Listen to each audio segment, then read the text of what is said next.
This is the journal of Theodora, Time Night. I am writing this entry on the wall of a cave, millions of years before the dawn of human civilization, using the inky blood of the earliest species of shark. It may be unconventional journaling practice, but I assure you, it is a necessity. In order to avoid detection, my writings are scattered throughout time and space, scrawled on ancient altars and palace walls, in constellations and toilet cubicles. Ever since I was a child, and Sharkman Studios' horrible experiment succeeded, I have had the ability to travel through time. At first, it was a gift. I saw all the richness and beauty human history has to offer. I've scaled Mayan temples, I've been painted by Caravaggio, and I was even present for the announcement of the iPhone 7. But my powers are a poisoned chalice. They have also led me to witness history's horrors: war, famine, persecution, and that YouTube video where Ricky Gervais teaches you British slang. But it was not my job to weed out historical injustice, but rather to nurture it. Specifically, to nurture that most damnable infestation, the Sharkman Extended Cinematic Universe. For years I was sent back and forth across the space-time continuum to spread the Sharkman brand. It was I who arrived in Elizabethan England and inspired Shakespeare to write his greatest work, The Merry Wives of Sharkman. I who appeared at the Siege of Troy and suggested they try hiding in a giant wooden shark. And I who painted over the Rosetta Stone with images from a Beach Dog Prawn Boy team-up. The studios gave me absolute freedom, aside from one rule. I could not visit the future. For eons, I did their bidding. I believed in the mission of Sharkman Studios. I zealously believed in bringing the greatest cultural works in existence to the furthest corners of space-time. Until one day, something inside me snapped, like Crab King's neck in Sharkman 8. My mission had been to bring the works of the Crab King series to 5th century Wales. I had the DVD box set in my satchel, but was met with resistance. After employing my training judiciously, the conflict was over, and I was sat surrounded by bodies of Welsh soldiers, presenting a screening of Crab King Origins to the one still living villager on a shitty USB projector.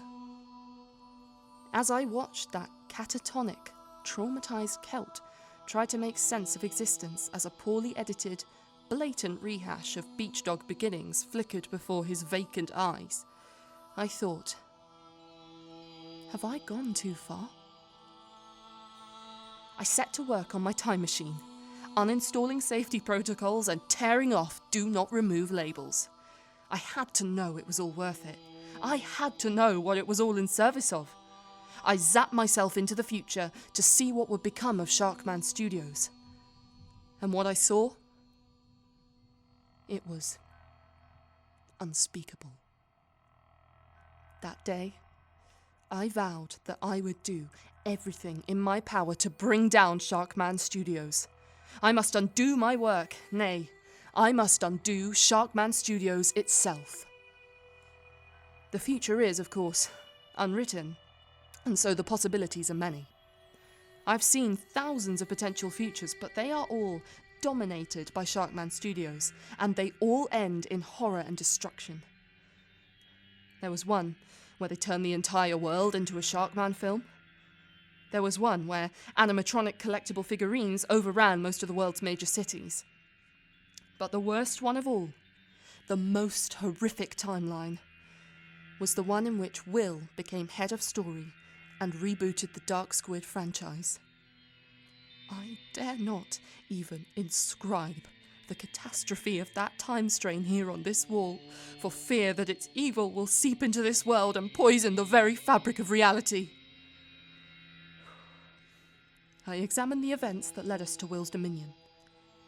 As I searched again and again through the timeline, I finally noticed them. 2 individuals on whom our entire future depends. Will was the great destroyer, but it was Jack and Ferg, his former podcasting colleagues, who created him and unleashed his potential upon the world. In other timelines, when I removed Will from the picture, the problem didn't go away. Jack and Ferg would always find another co-host, a Susan, a Freddie, a Tamara, and that co-host would always become unhinged, kill loads of people, and hatch an absurd epic plan to take over the world. There was just something about these bastards that was so toxic, so ghastly, that they poisoned every reality they touched. A version of me from that dark timeline travelled back to 2019 and tried to warn Jack and Ferg.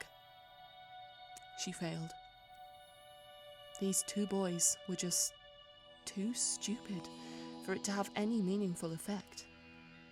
I tried many times, but always they just wouldn't really get what I was saying, so eventually I gave up on them. I was sure they could be of no help. I was forced to pursue other paths. Dark paths. I went back in time and I tried to kill the CEO when he was a baby. It took ages to even track him down, shrouded as he is in mystery.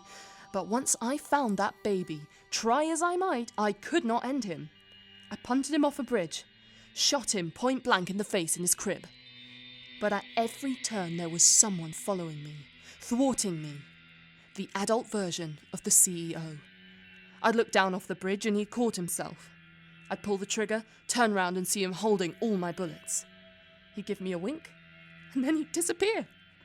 He knew what I was doing, but he never even tried to kill me or even fire me. I'm still on his payroll. He would just taunt me, knowing that he dominated time into the future and into the past. Knowing that he was invincible. But I never stopped. I never gave in. I went back again and again and again until I couldn't tell who I was anymore. There are so many versions of me out there, endlessly repeating, endlessly trying to do her best to find a thing that would stop Sharkman Studios and save the world. But it's too much now. There are too many of me. Sometimes I'll go for a salad at my favourite salad place and there'll be a big queue outside and every single person in the queue will be me. I've now opened another salad place next door, run entirely by versions of me from the past, but I just can't get the recipe for the salad correct. It haunts me. It's sending me to the brink of insanity. And after infinite infinities, after endless, flaccid chicken Caesars, I finally broke. No matter how many minds I changed, how many revolutions I sparked, I always lost. But I'm not writing this in despair. For just when I thought all hope had evaporated from the continuum, I felt it. The slightest change of wind in the time streams, the slightest crack of light. Something in me urged me to turn on the time machine one last time and travel there. The 28th of March, 2020. The day everything changed. All the times I've tried to engineer this moment, all the times I've tried to sneak into Sharkman Studios and delete the films myself. As it turns out, all I needed to do was step back and let nature take its course. If left alone for long enough, Jack and Ferg fuck up the timeline themselves. There they are. Sharkman Studios has let them test out their new streaming service before launch. They're meant to be reviewing it. They're reviewing a UI. Honestly, what a stunningly boring thing to do, but there. Wait. Rewind. I need to see that again. Ferg highlights all the films. You can see him do it with that glazed over look in his eyes, like a child launching a nuclear warhead. And then he presses delete. By mistake. He was trying to go back into the root menu, but no, he's deleted them. And they're gone.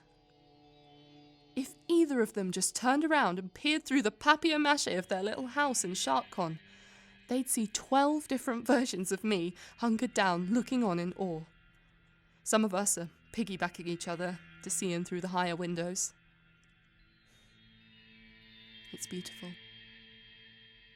That moment, that shining moment. I keep looking at it, but something strange has happened to the time streams. I look, but I can't see any further. When I try to travel forward, I just see white noise. The futures have been closed off to me, and I'm free from my burden. When I am needed, I will be there to rebuild this world from the rubble. And so I go now to a distant land where I can live out my days in peace. A secluded paradise where I may rest and heal and be at one with the universe at last. To assist me in this, I've invited 20 other versions of myself from different timelines to take part in a massive version of Love Island. Winner takes all, and we're all going to win. The future is up for grabs. It's time to reach out and take it. Theodora out.